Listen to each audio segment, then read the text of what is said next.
Okay. Yeah, the situation was, has it been broadcast or are we broadcasting today? Yes, as far as the media, is that what you're asking? Yes. Yes, sir. Okay, so what we may have to do, we may have to move this thing, I think, into maybe possibly an executive session kind of thing to have some before we discussion. Ms. Cook, can you hear me? Yes, sir, I hear you fine. Okay. Let me make these observations, if I may. Yes, sir. I know when we had the stage play, there was some concerns that were brought to me as far as the concession was concerned. Okay.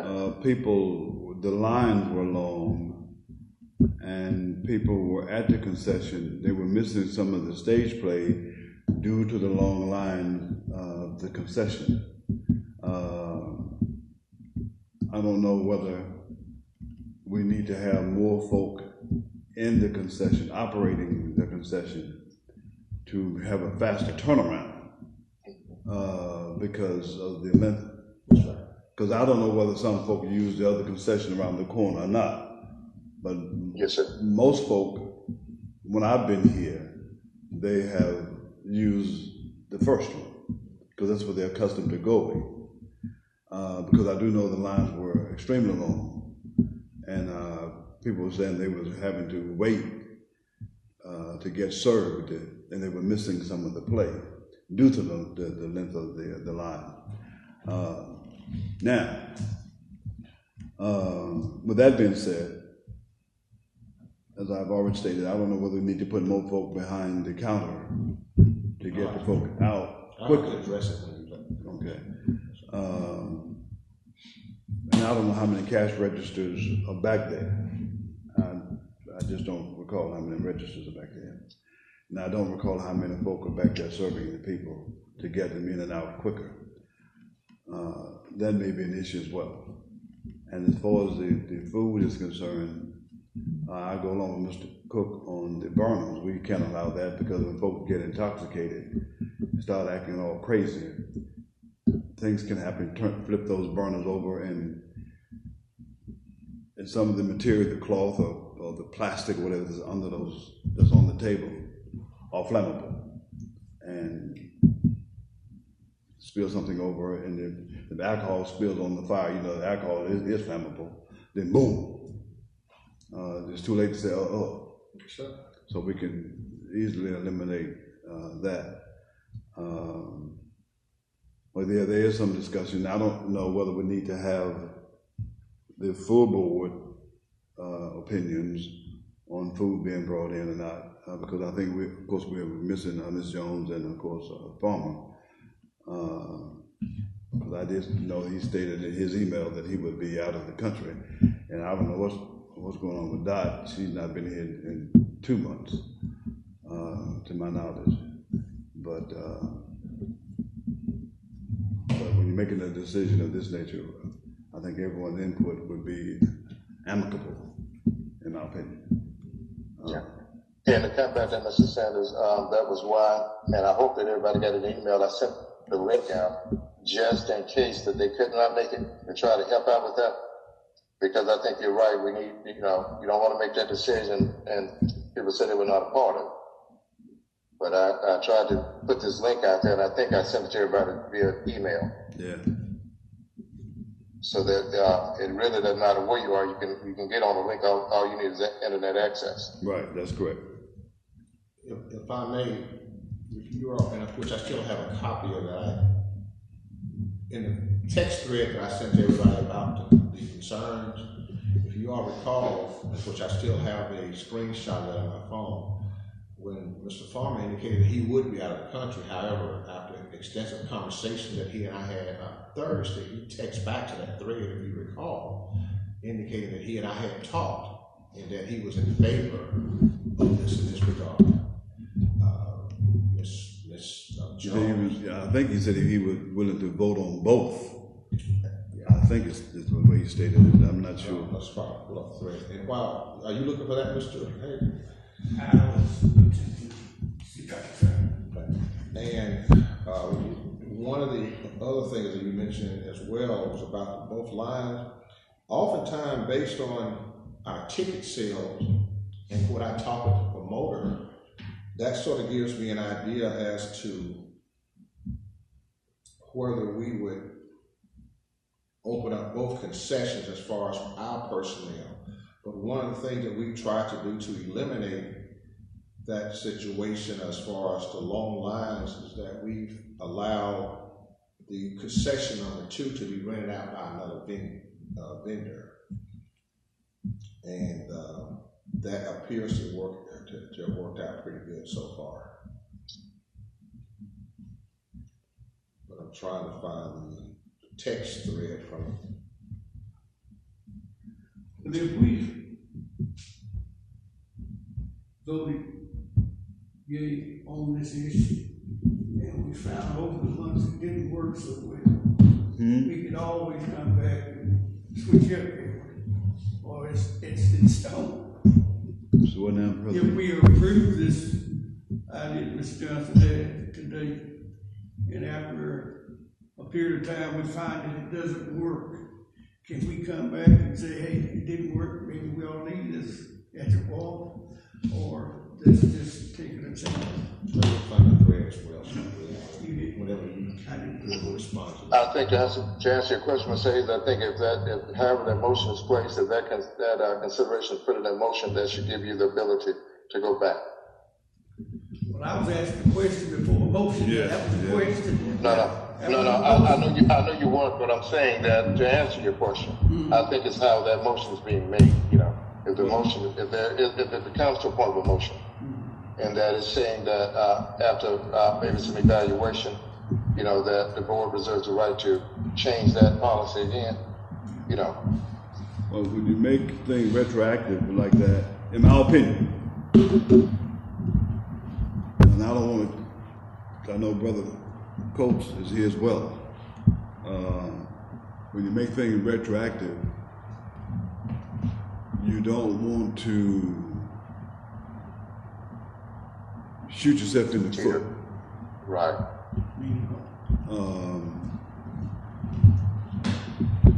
If it doesn't work and you go back and change it, the damage may have already been done. Well, you lose some of your power. Yeah, that's what I'm saying. I think whatever decision we make,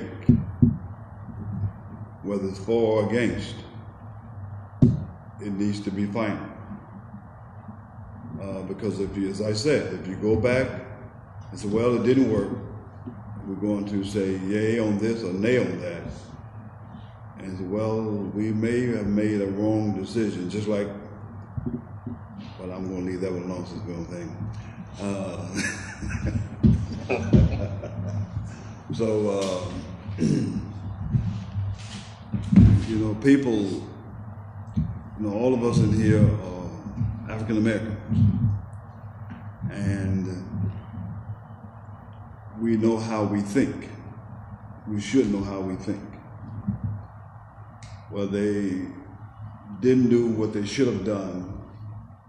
They have messed over me, and I'm not going to. I was always taught and told, mule kick you the first time, it's the mule's fault. If it kicks you again, it's your fault. We said wrong meeting.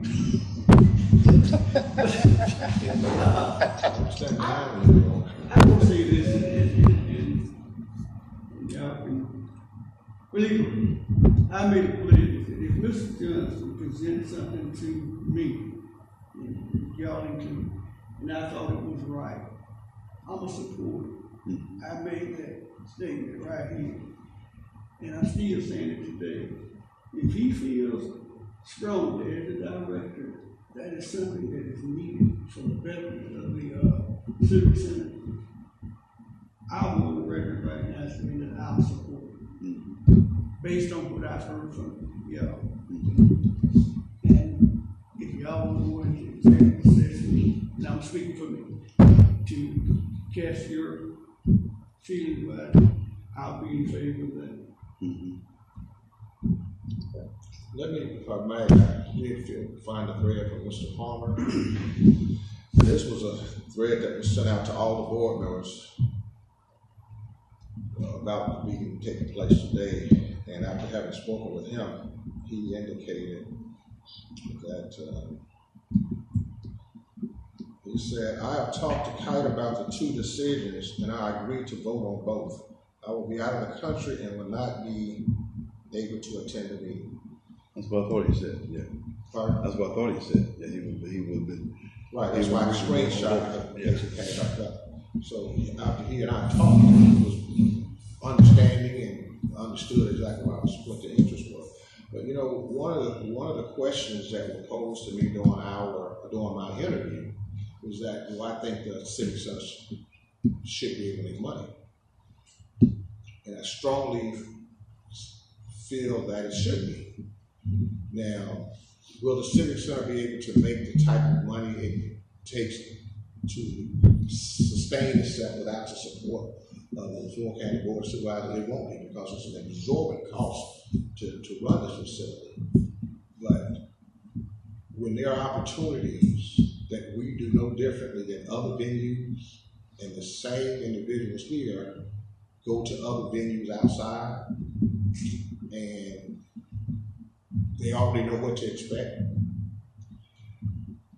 Initially, when I talked about this during the time when we had our first concert back in January when King George came, the turnaround time of that, we just tell that to the patron, it was just not enough time for them to mentally adjust to it.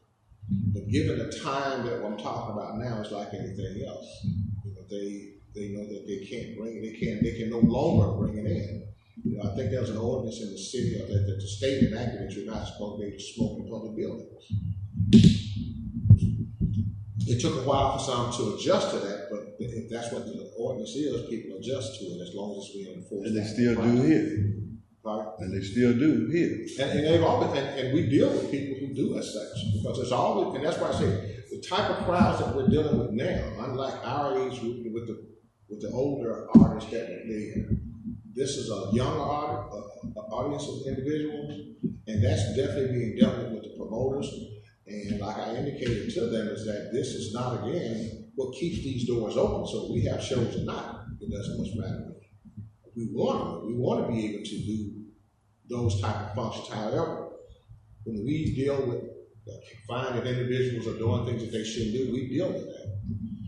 But there's unfortunately always, like in a school, you always gonna have some who will take chances. Kids gonna take chances, don't take chances, and just have to deal with it if that comes up. But it's not because of a lack of knowing. See, and once the word is out, that's why we have a deputy in the foyer, we have a deputy at the metal detectors, and once this word has been out for the last 2 months, like I say, it doesn't really affect the people that come from out of town. And I want Ms. Tribbett to speak to this, because didn't you say a gentleman had come in about some liquor? Yeah, tell us more. Thought that we sold liquor, like real alcohol. He was under the impression that we sold alcohol. See, so a lot of people come in, particularly the ones from out of town, they don't bring food. They don't bring liquor because that's what they are already accustomed to. The ones that bring it are accustomed to it as well. But since they've been allowed to do that so long here, it's just second nature to them, see. And again, our concession numbers goes way down, and then it's not even fair to the young lady who rented out the other concession who rents it out, because it's competing with her. Well, do you think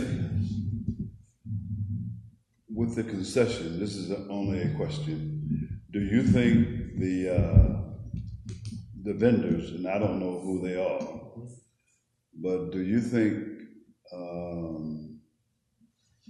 the vendors, because I heard you say something about someone who's frying fish or selling fish here, do we get a percentage of that fee? They pay us to do that. Just no different than if we got a concert and a person wants to come in and sell fans, or little cowboy hats or whatever, they'll pay a fee for that. Okay. And then hopefully they do well, because the next time we're hoping that they come back. So we charge them a fee. We charge the vendor fee. Okay. Right. Now, so the vendor fee, if we stop doing whatever, food, bringing in food, and if we set up say for instance, a food truck comes out, or salad dough sales comes out and says, well, I'm going to do, excuse me, fajitas, or I'm doing nachos, or I'm doing whatever. And she gets here at 5 p.m. No, we have a show that starts at 7. And she stays from 5 p.m. until the shows are over. And she makes $2,500 selling nachos.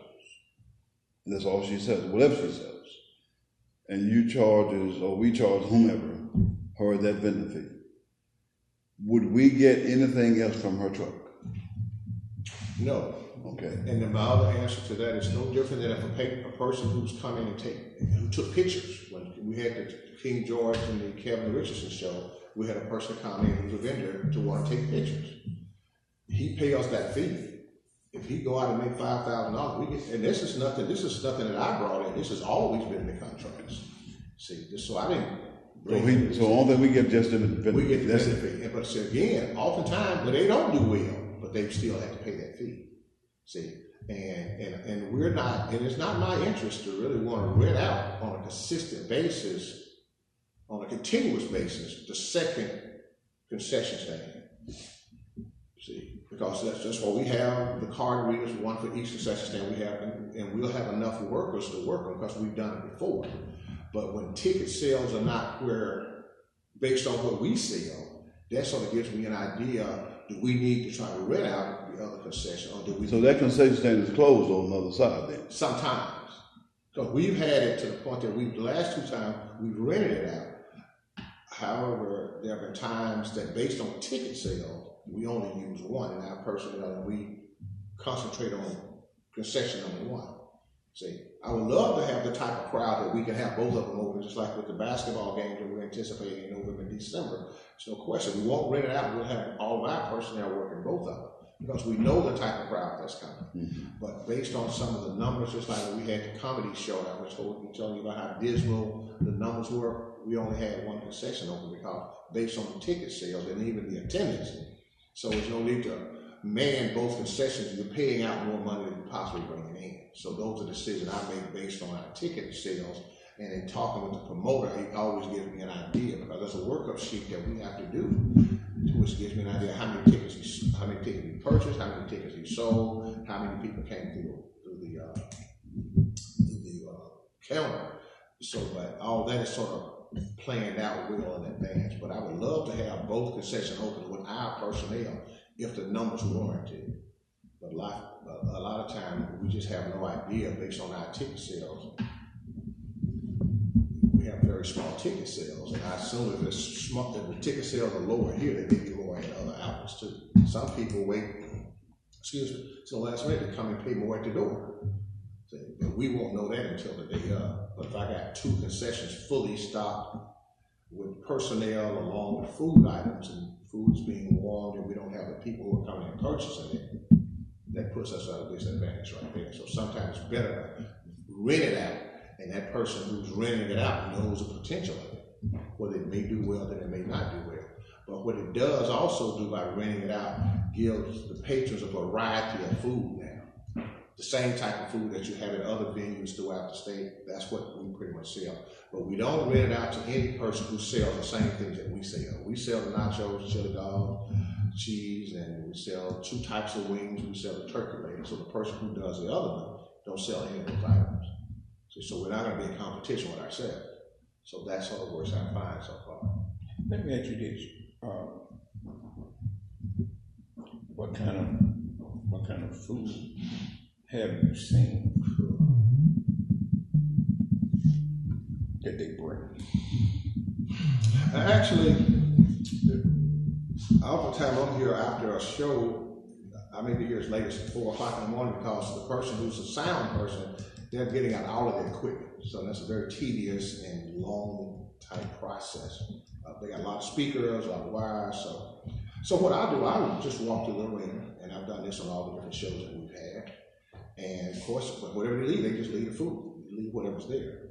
And you'll see the big buckets of the KFC boxes. I've seen the actual large full pans, as well as the smaller pans. I've seen dressing. You know, I pull back the aluminum foil. I've seen dressing. I've seen the chicken. I've seen banana pudding. And I'm like, man, are they going to a concert or are they going to a repast? So they're actually coming in bringing full food. And I know Mr. Sanders can attest, he may not have known what they had in it, but you see, because you come to a number of those and you see the people piling in with all of their food. But those are some of the things that they bring in. And if I'm able to buy a $20 ticket, that's what the gentleman was selling tickets for, and go to the liquor store and get a $25 bottle of alcohol, and I got my friend lady with me, so I spent $50 so far, and I can go buy a couple boxes of pizza, I can go buy my juice or soda or whatever they drink as a chaser with their liquor. Why do I need to come to the concession or anything? Because I've got everything I need for about $100. That's tickets along with food, as long as far as with liquor is concerned. However, again, I repeat, if you go to Batesville or Landry Center, you can't even take out a cup. You can't take anything. And I understand that.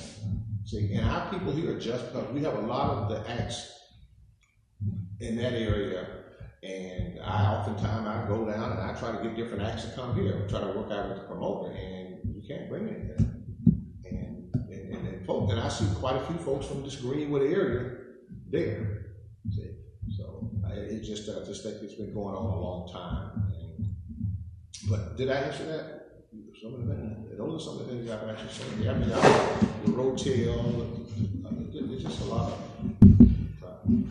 Mr. Kirkpatrick, I'd like the motion that we go into executive session if we can and vote yea or nay. Okay. Well, are we going to, I know there's a motion on the floor, are we going to address B before the executive session? Well, we can actually do that and then get ready to go into executive session, so we can just table that and we'll put that in executive session. So what we'll do, we can make a motion to move that to executive session. Rodeo? Okay, so B, it says rodeo for November. He's dead. Right. No, I'm talking about A. So if we can get a motion to move that to executive session. I just made it. Okay, I need a second. Second. Okay, been moved and properly seconded. We move on the new business item A into executive session. All in favor? Aye. All opposed? Ayes have it. Motion is carried. Wait just a second. So we'll move. We want Mr. Johnson and Ms. Tribbitt to be absent from executive session. Well, what I was going to do, we hadn't gone into it yet. We just moved it to go into executive session. We can actually deal with item B now. Okay. And then what we'll do, we'll discuss A when we go into executive session. Okay. Yeah. Okay, under item B, the rodeo, November 1st, we have a tentative date set up, and this is a gentleman I showed, he's passing it down to Mr. Sanders. The gentleman on the picture that I'm sending, who's standing beside me, is James Hardiman. He's the gentleman that does the rodeo over in Greenville. He's been doing it for like 9 or 10 years. And he had come out, he's out of grade, he came out and he and I had an opportunity to go out to the Ag Center on several occasions. Very much interested in hosting one here on a yearly basis. As you know, that there's not a lot of activities at the Ag Center, so once we got the Civic Centers functioning, so to speak, the whole intent was now to go out and try to get more activities at the Ag Center. And that was one of the things that I had gone out and I met with him, and I'd gone over to the Greenville rodeo show that he does several years in a row, and was just really intrigued with what I saw. I really wanted to bring it here. So he and I talked, and we have a date in mind of November 1st, 2025. And in your folder, you'll see where it has budget. That's going to be after. The first page where it says budget, those are some of the personnel that we would need to pull off a rodeo, successful rodeo. And on the back side of that, where it says the 19,935, right at $20,000, that would take care of everything. The different events that we'll have, that should cover it. And if he and I, and what I'm proposing is since we're going to be joint partners or partnerships in this, we have about, at the end of July 31st of 25, in our facility fee account, we had a pretty decent amount of funds in there without actually on record and saying what it was. And it's in your folder as well. But what I'm wanting to do, if we're going to go half and half on this, I would like to get this board to give me permission to borrow up to $15,000 out of that facility fee account, and he'll provide his share, and we can start moving forward with trying to get this rodeo booked for November 1. Because there are deposit that has to be made to the cowboys who will be coming out, people who will be bringing out the animals, big hotel reservations, and of course, there's a fee that's charged for people coming in. And of course, food vendors, people who, and I like the ones in Greenville, they have people who sell the cowboy hats, all cowboy attire, and it's just really a sight to see those youngsters and sometimes older people riding those horses, barrel racing and bull riding and roping the bulls and so forth. And that was one of the things that I really wanted to do. He said that, and he's just one of several who I've talked to that just really praises the Ag Summit, even though it's been there for a while, but it just has not been used a lot. So it's still in really good condition. Through Jerry Smith, through the unit system, they came out and tilted up the ground. I mentioned that some time ago about that. They tilted the ground up, and our staff here went out and sort of cleaned the place and to be sure that's what's working, need to be working. And we're wanting to try to go ahead and get this set up for November 1st and feel very comfortable that it'll be successful. Right now, as you all know, you hear a whole lot about the different rodeos or trail rides, so that's what a lot of people are into right now. But he's successfully done it. Of course, we would go around to the Board of Supervisors, City Council, different businesses asking for sponsorship to help offset anything. But we're needing to secure it. In order to do that, I'm just asking that this board allow me to borrow that money out of the facility account. So what's in the facility account? Right now, you want me to say it? Yeah. Right now, it's $15,895.38, and that was at the end of July. And you know, in the past, when we rented a facility, people had to pay a facility fee. But since there's no facility fee, that money is pretty much dormant in that account. And the only thing that accumulates is what little interest accumulates. So you want to borrow the $15,000 that's in the 15? There's 15. I want to borrow 10. Huh? 10,000. Okay. I heard you say you want to borrow 15. Oh, if I said that was, I misspoke. I want to borrow 10 out of the 15. Now, and I say borrow because we're hoping to do what we think we're going to do, which is be able to pay that back in. But anything is a risk in that regard. But we're hoping. But in this case, if we're ever going to potentially get the Ag Center utilized, we have to begin to make some investments. And right now, there's not a lot of physical work that we have to do to the building because of it's still in pretty good condition. But this would just be a great opportunity. The gentleman who's on this picture, James Hardeman, his name of his company is BRP, which is Big Rodeo Project, and he goes all over the country doing rodeos type stuff. He know a lot of these people that's in that industry, and he needs to make contact with them and to secure them for this day. And just this morning, he and I spoke, and I told him I was going to be meeting with the board, and I'll let them know where we are with it. But of course, I'll keep, depending on if this is a yes, I'll keep you abreast of everything. And as always, there'll be receipts to document everything that we do. But the whole thing now is to promote it, and let people know this is what's coming. About 2 months ago, he and some other riders came out, brought 3 horses, and they actually rode around. I took video and took some pictures and put it out on social media, letting people know, come and show. And I just think that our arena, from what I'm hearing, is really nice compared to some of the other ones that have been used over the time a lot. And plus, it's really big. If there's anything, it's a matter of getting some bleacher space, because in that arena, there's only one side that has bleachers on it. And so that would be my next thing, is to start working on borrowing the bleachers, because I know we'll borrow some from my center, because we have some portable bleachers inside, but it's about the capacity of getting people in. Yeah, I know Harlan quite well. Yeah, I made him a master mason in our lodge. He's a member of my lodge, but no. Okay. Yeah. We have supported other events, borrowing facility fees before Africa.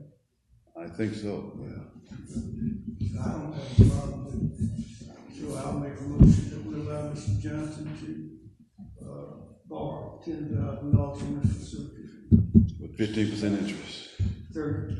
Hopefully 100%. Exactly. I second that motion. You got a motion and a second. Okay. The board would entertain a vote to allow Mr. Johnson to use up to $10,000 out of the facility fee to aid in the promotion of his rodeo. Vote aye. He's asking for. Oh, I thought you both had made it. He's asking for the vote, I think. Oh, To vote. Yeah, vote. Mr. Hayes made the motion, I seconded it. Okay. So we're entertaining now. All in favor? Aye. None opposed. Ayes have it. Motion is carried. Thank you. Okay. Sorry about that. I got a lot of stuff going on. All right. Okay. Got a phone call with some air out, so I'll deal with that when I get off the phone. All right. So if that's the case, then what we do now, we need a motion for a need to go into executive session. So moved. We've already made that motion, though, right? Yeah, but let me ask No, a question before no, we. you- Let me you ask a moved question the- before we do. You moved the item to executive session. We have not made a motion to go into executive session. We only moved we that did item that to too. executive session. No, he don't get one. Huh? Say it again, Ms. Cook. What we did, we actually moved that item into executive session. We have not determined a need yet. That's what we're doing, to go into executive session to discuss that item. I thought we did, okay. We just moved the item to executive session. I move that we go into executive session and excuse Mr. Johnson and Ms. Tripp. Second. Okay. All right, it's been moved and properly second. All in favor? Aye. None opposed, ayes have it. We're in executive session.